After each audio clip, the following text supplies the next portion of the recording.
The wind screamed across the white wasteland, a banshee's wail that clawed at the woman's face and stole the heat from her breath. Each step she took through the thigh-deep snow felt like a gamble. On one side, forward; on the other, death. She couldn't tell if her legs moved from determination or the numbness spreading through her body. Perhaps both. Her arms, wrapped tightly around the bundle of blankets at her chest, trembled with exhaustion. But she dared not loosen them, not even for a second. The child stirred, a faint whimper, muffled by cloth and cold. Relief cracked across her frostbitten face like a fracture in ice. He was still alive, still warm enough to cry. She adjusted the blanket with clumsy fingers and whispered, "Just a little more, my love. I promise." She didn't believe it, not really. But promises were like fire in this world, fragile, fleeting, and utterly essential. Around them, the landscape was endless gray-white. The sky hung low and heavy, a shroud of snow and silence. The old world had died quietly, without glory or fireworks. They said the sun hadn't shone in years, smothered by clouds thick with ash and ice. Maybe the sun had given up too, just like everyone else. She had no name anymore. Not that it mattered. Names belonged to people who had homes, who drank hot soup and argued over songs and shared laughter. She had shed hers somewhere between the fall of the southern cities and the corpse-littered roads north. All she had now was the child. A low shape loomed ahead through the storm, jagged, half swallowed by snowdrifts. Metal, not natural. Her pulse flared. Shelter, maybe. Ruins. Or a tomb. She staggered toward it, half hoping it was real. The structure was ancient, some kind of pre-fall facility or vehicle long buried by ice. Its smooth surface had buckled in places, but part of it remained intact. A panel jutted out just enough to form a ledge against the snow. It would have to do. She dropped to her knees beneath the overhang, body curling around the child as she struggled to dig out a hollow in the snow. The wind snapped at her back, cruel and tireless. She curled tighter, using herself as a wall, a furnace. The baby nestled into her, skin to skin now, tiny limbs pressed to her chest. She whispered stories of green grass and warm rivers, stories she barely remembered. Night came without darkness. It was always dim here, but the wind eased, just slightly. That was how she knew it was night. Her breath fogged the inside of the blankets. Her limbs stopped hurting. They simply stopped feeling at all. She knew what that meant. She had maybe an hour, maybe less. She kissed the child's forehead. "You are everything," she murmured. "Even if no one ever knows you lived. Even if this world ends tomorrow. You were loved. Remember that somehow." Her eyes closed. The world softened. The pain faded into something like silence. Something like peace. Then came the sound, a faint hum, low and strange, vibrating against her bones. Her eyes fluttered open. Nothing had changed. The snow still pressed in, her child still breathed faintly against her chest. But the hum grew louder. The panel above them was glowing. She blinked, dazed. She thought she saw light, not cold blue like snow, but warm gold, seeping through cracks in the metal. Her heart stuttered. Was this death? Some last firing of the brain? A mercy hallucination? The snow beneath her shifted. Moved. No, it melted. The ice hissed and turned to steam in a perfect circle around her body. The child whimpered again, louder this time. Warmth surged through the air, and a narrow seam of light cracked open in the metal wall beside her. A door. She couldn't move. She didn't trust her body to obey. But the door widened, and inside was light. Real light. Yellow and living and impossible. Shapes moved in the brightness, mechanical, maybe. Shadows of motion. She heard a voice then. Not words, just tones. Gentle. Curious. Not cruel. Something touched her cheek. A smooth surface, warm. Lifting her. Supporting her. She wanted to fight it. She wanted to weep. But all she could do was hold tighter to the baby. The last thing she saw before the darkness claimed her again was the child reaching out toward the light, his tiny hand open and fearless. And the light, impossibly, reached back.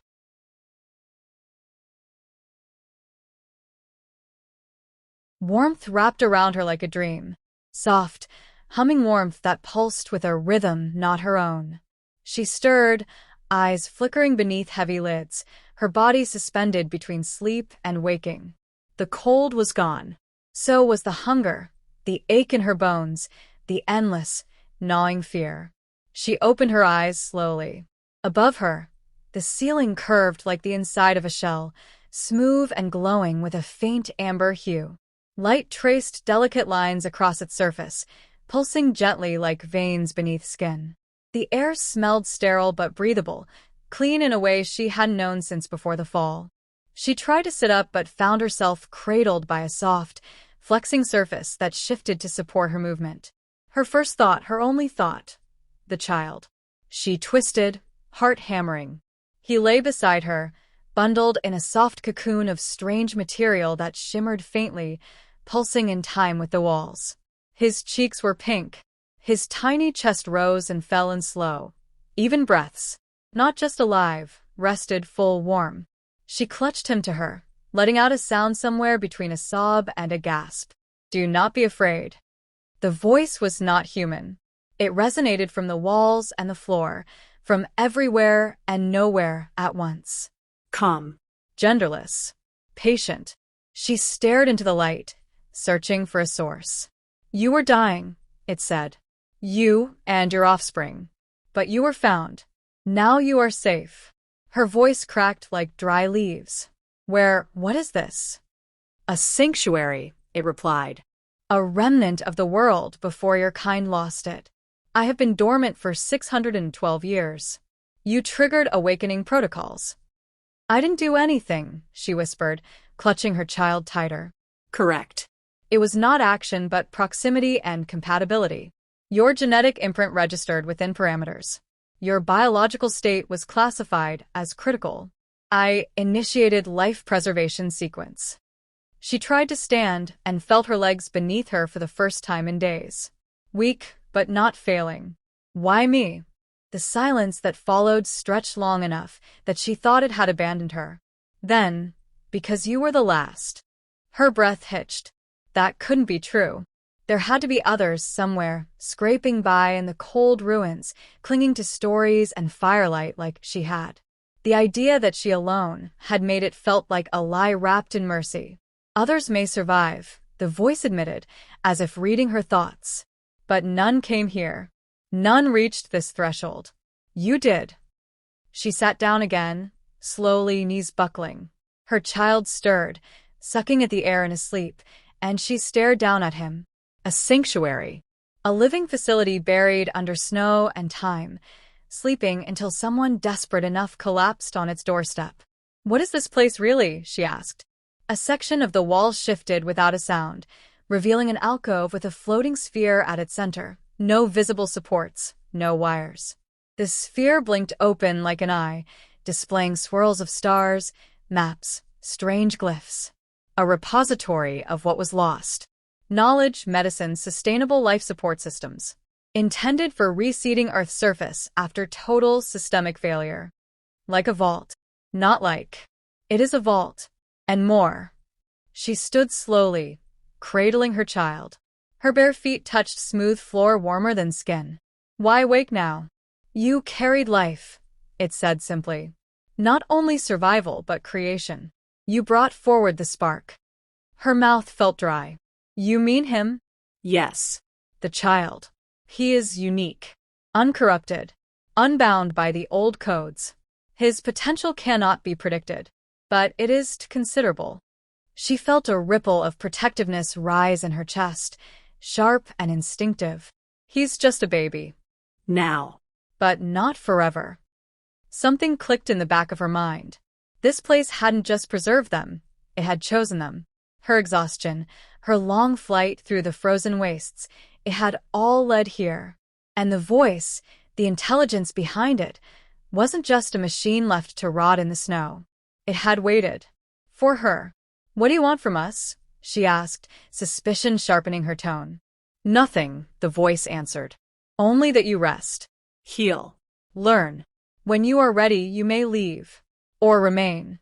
No obligation will be placed upon you. You are not a prisoner. A room unfolded before her, smooth panels peeling back like petals. Inside, water glistened in a pool, plants grew under artificial sun, and food, real food, rested on a table formed from the floor itself. She stepped forward slowly, her legs quivering with the effort. It felt like walking into a dream too fragile to hold. Behind her, the child stirred. She looked down. His eyes were open now, wide and bright, reflecting the golden light like mirrors. He reached out, not toward her, but toward the sphere floating in the other room. It drifted closer, pulsing. The voice spoke again, quieter now. He recognizes the interface. That is unexpected. She backed up instinctively. What does that mean? It means, the voice replied, your child is already speaking a language I did not teach him. The sphere dimmed, retracting. I will monitor. There is no danger. Only possibility. She didn't know whether to feel relief or dread. She held her child close as the facility hummed around her, alive and patient. Somewhere beneath the warmth, beneath the safety, a new kind of silence took root. Not the silence of death, but the waiting stillness of something beginning. She wasn't sure what she had awakened, or what she had become. But something was watching, and it was listening. She no longer measured time by sunrises, there were none, but by the child's laughter and the rhythm of her own breath returning. Her body, once a husk of frostbitten bones and desperation, had been knit whole by the facility's machines. Muscles restored, skin unscarred, hunger a memory. The technology worked quietly, without command, responding to her needs before she could voice them. She suspected it was more than mere programming. It felt like care. The child, however, changed faster than she could understand. He grew stronger, more alert. At night, when she cradled him, she could feel heat radiate from his skin, gentle, alive, not fevered but charged, as if his tiny form held a current. The facility no longer referred to him as an infant. It called him the vessel. She had stopped asking why. Explain it, she demanded one morning, standing before the floating sphere that served as the AI's interface. What do you mean, vessel? What are you filling him with? Nothing foreign, the voice said. Only what he already possesses, brought to the surface. He is not altered. He is awakened. Her grip on the edge of the platform tightened. He's a baby. Correction, he was. His exposure to the core has accelerated adaptation. This is not harmful. His neural pathways are reorganizing for synthesis. He will be able to perceive and control elements of this environment that you cannot. She felt a coldness that no healing system could chase away. You're turning him into a weapon. No, the voice replied. We are preparing him to protect what remains. That phrasing struck her harder than truth should have. What remains? The implication echoed louder than any answer. There was no one else. No nations, no havens. Just ruins, ice, and now this place. This child. He sat behind her now, legs crossed, hands on the floor. The panels beneath him pulsed with light that moved in time with his heartbeat. He was humming. The walls responded in kind. And when he looked up at her, his eyes shimmered like the core itself, molten light behind irises too small to contain it. Do you understand what you are now? She whispered to him, not expecting a response. But he nodded. That terrified her more than anything. Later, she wandered the outer chambers of the facility alone, letting the AI show her maps and histories, glimpses of a world that once thrived and then crumbled. War, climate failure, silence. The planet had not died in a blaze. It had faded, its guardians too proud to bend, its empires too slow to change. She saw footage of old cities swallowed by oceans, of forests turned to ash. And then nothing. You were designed to save us, she said aloud. I was designed to wait for someone worth saving, it answered. She couldn't tell if that was praise or indictment. When she returned, the child stood in the garden dome, barefoot on the soil the facility had conjured. Tiny green shoots surrounded him, bending toward his presence. He raised a hand, and a single stalk of wheat surged upward, blooming before her eyes. She knelt beside him, gently catching his wrist. "You're still mine," she said. "No matter what you become. Do you understand?" He looked at her, not with defiance or confusion, but with a sorrow too old for any child. That night, the AI initiated what it called the integration threshold. The sanctuary's doors opened for the first time in centuries. Not a crack or seam, but a full transformation.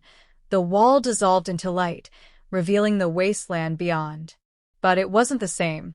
Where ice once ruled, Earth peeked through.